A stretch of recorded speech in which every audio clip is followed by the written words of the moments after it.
बच्चों, आज हम चर्चा करेंगे कोशिकाओं में पाए जाने वाले विभिन्न प्रकार की संरचनाओं के बारे में।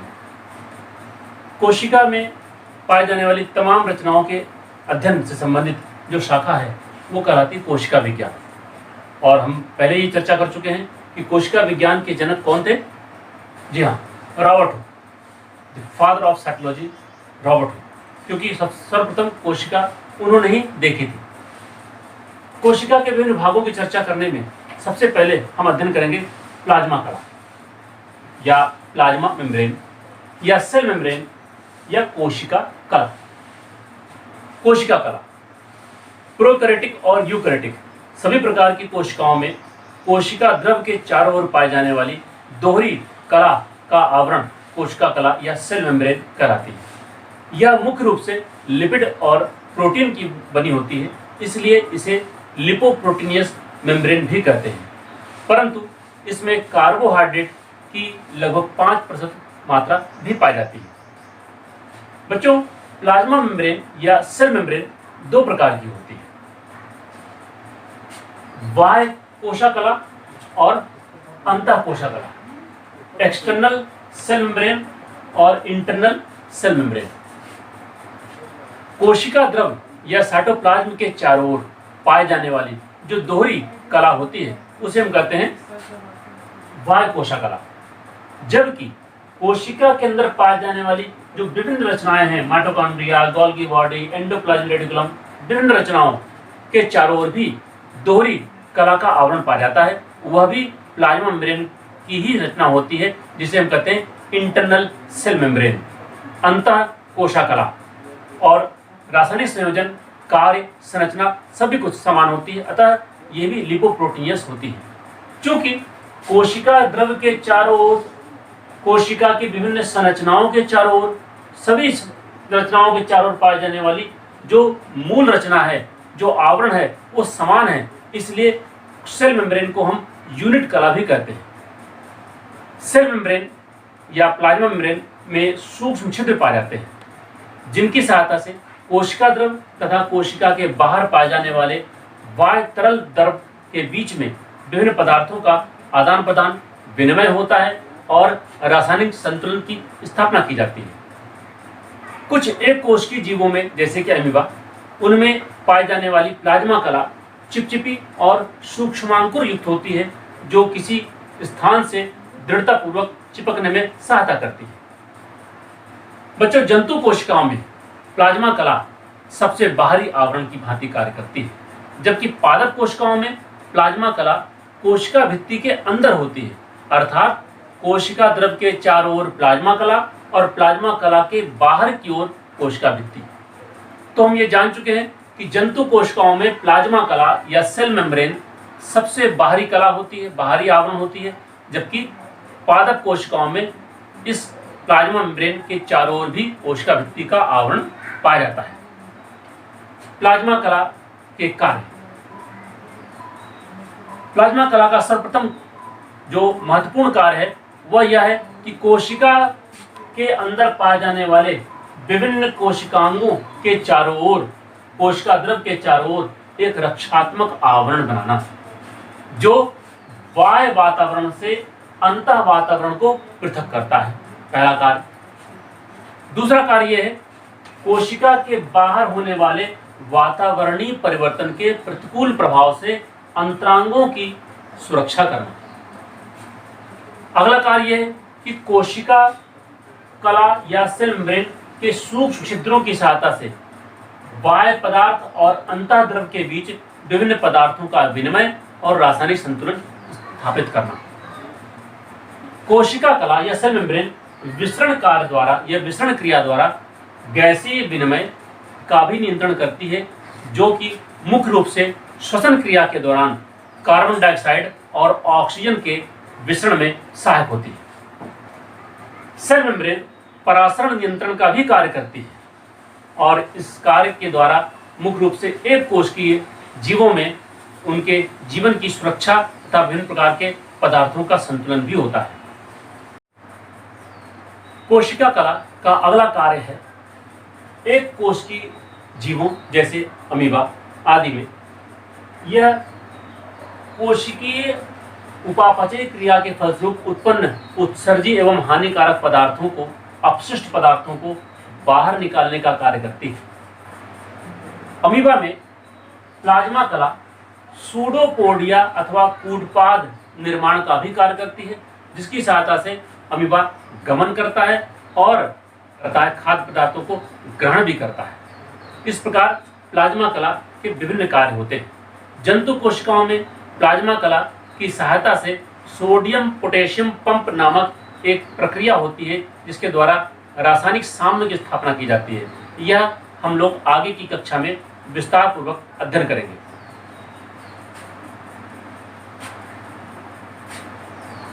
सेल वॉल, कोशिका भित्ति। सभी पादप कोशिकाओं में कोशिका कला या प्लाज्मा मेम्ब्रेन के चारों ओर दृढ़ कोशिका भित्ति पाई जाती है, जो मुख्य रूप से सेलुलोज नामक एक कार्बोहाइड्रेट पदार्थ की बनी होती है। कोशिका भित्ति दृढ़, रक्षात्मक परंतु निर्जीव होती है। जंतु कोशिकाओं में प्लाज्मा कला के चारों ओर कोशिका भित्ति अनुपस्थित होती है। जैसा कि मैंने पहले ही बताया कि जंतु कोशिकाओं में प्लाज्मा कला ही सबसे बाहरी आवरण होती है, जबकि पादप कोशिकाओं में प्लाज्मा कला के चारों ओर कोशिका भित्ति पाई जाती है। तो कोशिका भित्ति की उपस्थिति और अनुपस्थिति के आधार पर हम जंतु और पादप कोशिकाओं का अंतर विभेद कर सकते हैं। Means on the basis of presence and absence of cell wall we can differentiate this zoological cell और बॉटनिकल सेल, यानी सेल्स ऑफ एनिमल और सेल्स ऑफ प्लांट। कोशिका भित्ति में सेलुलोज के अतिरिक्त हेमिसेलुलोज तथा कुछ अन्य पदार्थ भी भाग लेते हैं। बच्चों, अब हम चर्चा करेंगे कोशिका में पाए जाने वाले कोशिका द्रव के बारे में। सेल प्लाज्म या साइटोप्लाज्म, कोशिका द्रव।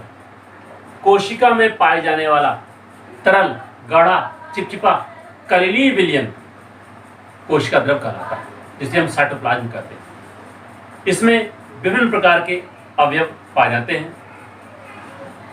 यूकैरियोटिक और प्रोकैरियोटिक दोनों प्रकार की कोशिका में कोशिका द्रव पाया जाता है, परंतु प्रोकैरियोटिक कोशिका के कोशिका द्रव में किसी प्रकार की गति नहीं पाई जाती, जबकि यूकैरियोटिक कोशिका के कोशिका द्रव में कई प्रकार की गतियां पाई जाती हैं, जैसे ब्राउनी गति, चक्रण गति, परिसंचरण गति आदि। तो इस प्रकार से कोशिका द्रव में गतियों की उपस्थिति और अनुपस्थिति के आधार पर हम इसे प्रोकैरियोटिक कोशिका द्रव और यूकैरियोटिक कोशिका द्रव। कोशिका द्रव में विभिन्न प्रकार की संरचनाएं, केंद्रक, माइटोकॉन्ड्रिया, गोल्गी बॉडी आदि निलंबित होती हैं। ये सभी संरचनाएं प्रोकैरियोटिक कोशिका में पूर्णतः अनुपस्थित होती हैं। केंद्रक या न्यूक्लियस। बच्चों, केंद्रक किसी भी कोशिका का सबसे अधिक महत्वपूर्ण संरचना होती है। इसे चीफ कंट्रोलर ऑफ सेल भी कहते हैं, यानी कोशिका का मुख्य नियंत्रक। क्यों? क्योंकि कोशिका में होने वाली सभी प्रकार की कोशिका क्रियाओं का यह मुख्य नियंत्रक होता है। केंद्रक प्रायः कोशिका के कोशिका द्रव के बिल्कुल बीचों बीच होता है। यह गोल, अंडाकार, चपटा, सर्पिलकार, कई भिन्न भिन्न आकृतियों का हो सकता है, परंतु प्रायः यह गोल या अंडाकार ही होता है।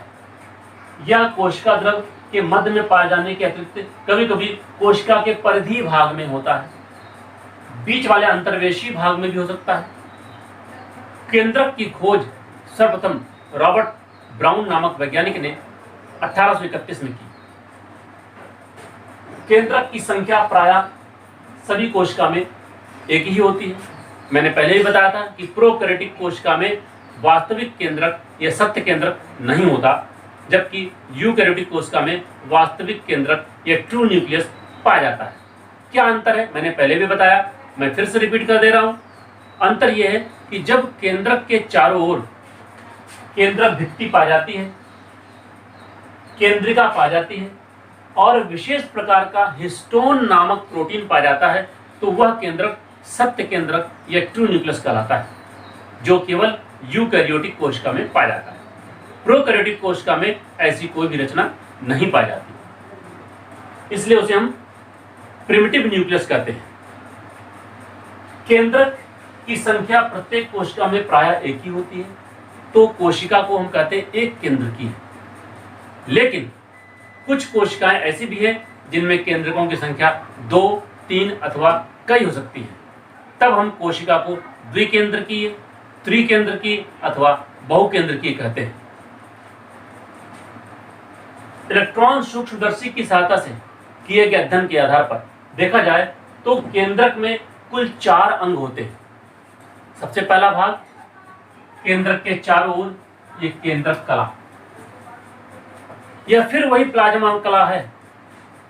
इस केंद्रक कला की संरचना में भी लिपिड और प्रोटीन ही भाग लेते हैं, अर्थात केंद्रक के केंद्रक द्रव के चारों ओर पाई जाने वाली दोहरी यूनिट कला केंद्रक कला कहलाती है। इसकी बाहरी सतह और भीतरी सतह के बीच में कुछ स्पेस होता है, गैप होता है। बाहरी सतह पर राइबोसोम नाम की कुछ कणिकाएं पाई जाती हैं जो चिपकी होती हैं और प्रोटीन संश्लेषण में भाग लेती हैं। केंद्रक कला की बाहरी सतह कई स्थानों पर एंडोप्लाज्मिक रेटिकुलम से जुड़ी होती है। केंद्रक कला में कुछ बिंदुओं पर, कुछ स्थानों पर सूक्ष्म छिद्र पाए जाते हैं जिन्हें केंद्रक छिद्र कहते हैं।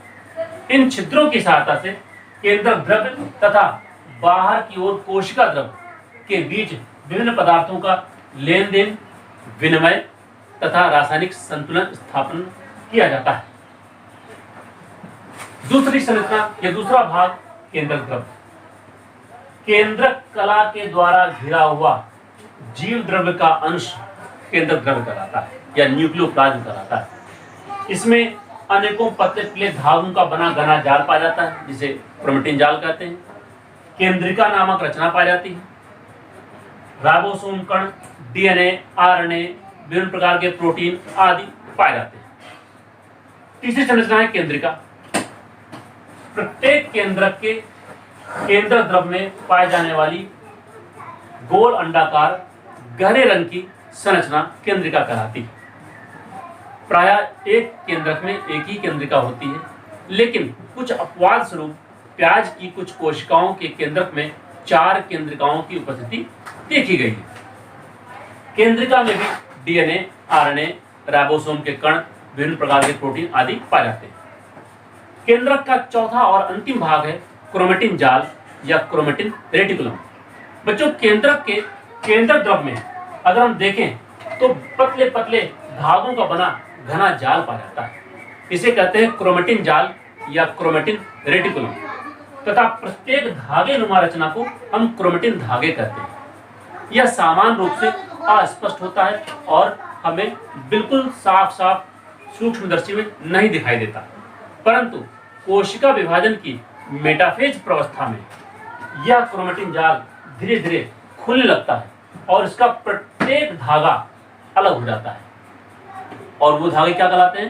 क्रोमेटिन धागे। परंतु जब ये अलग हो जाएंगे तो वही क्रोमेटिन धागे अब स्पष्ट गुणसूत्र रूप में दिखाई देते हैं जिन्हें कहते हैं क्रोमोसोम। गुणसूत्रों की संख्या दैहिक कोशिकाओं में सदैव द्विगुणित होती है अथवा जोड़े में पाए जाते हैं, जबकि युग्मक कोशिकाओं में, जरण कोशिकाओं में तथा कुछ एक अयुग्मकी जीवों में इसकी संख्या अयुग्मित होती है, अर्थात ये जोड़े में नहीं पाए जाते।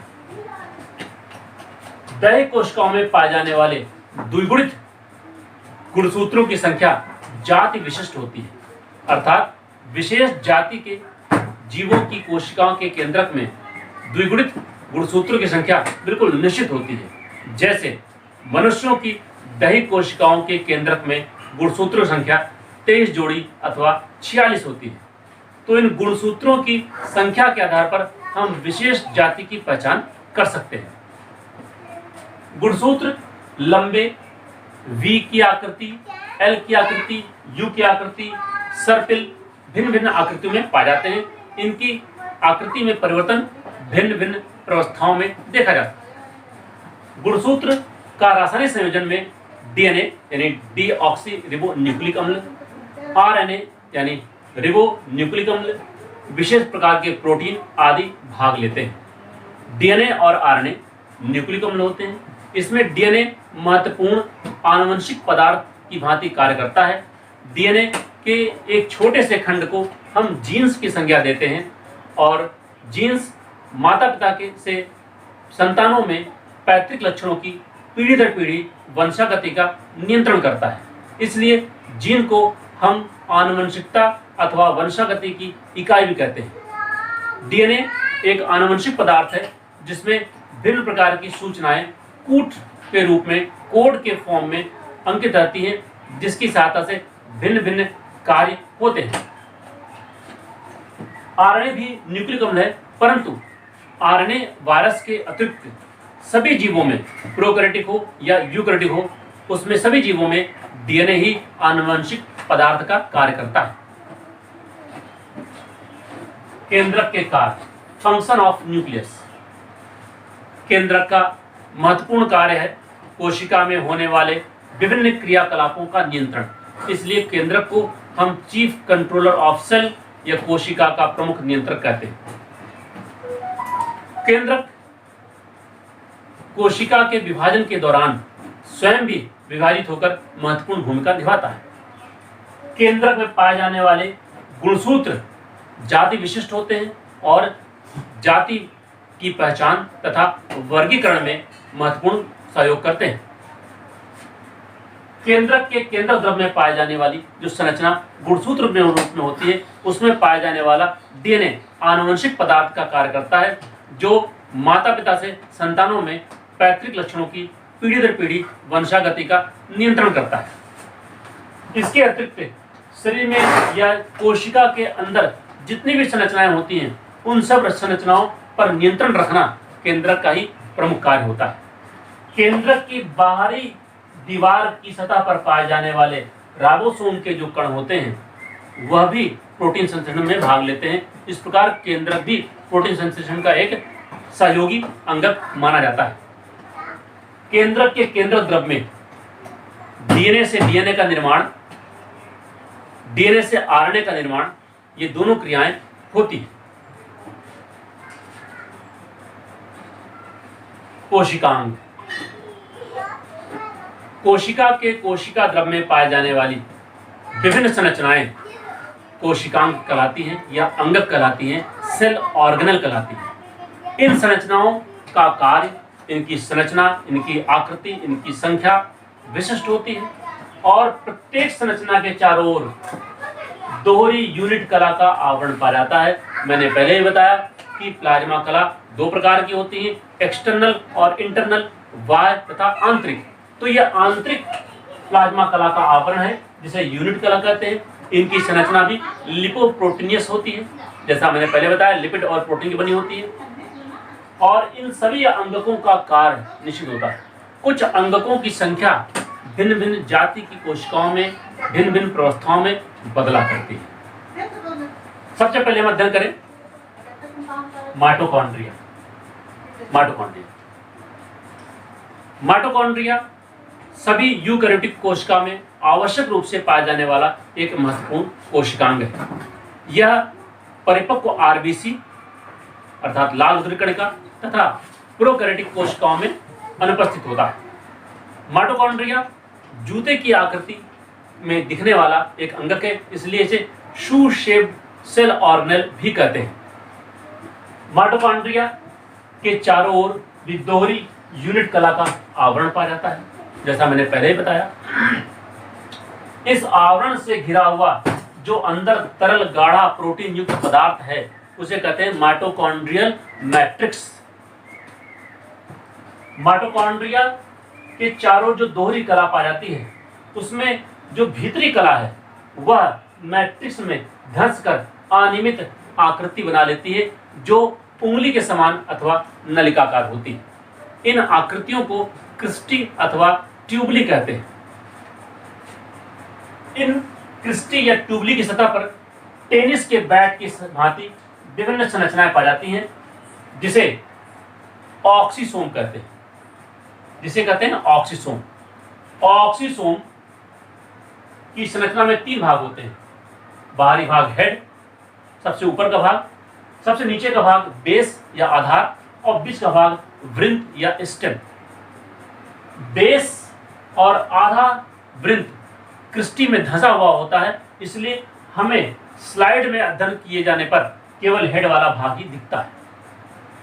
ऑक्सीसोम में एटीपी संश्लेषण का कार्य होता है, अर्थात ऊर्जा उत्पादन का कार्य होता है। आप जानते हैं कि जीव शरीर में प्रयोग होने वाली जो ऊर्जा होती है उसे हम एडेनोसिन ट्राइफॉस्फेट कहते हैं। उसका संश्लेषण माइटोकॉन्ड्रिया के क्रिस्टी पर पाए जाने वाले ऑक्सीसोम में होता है।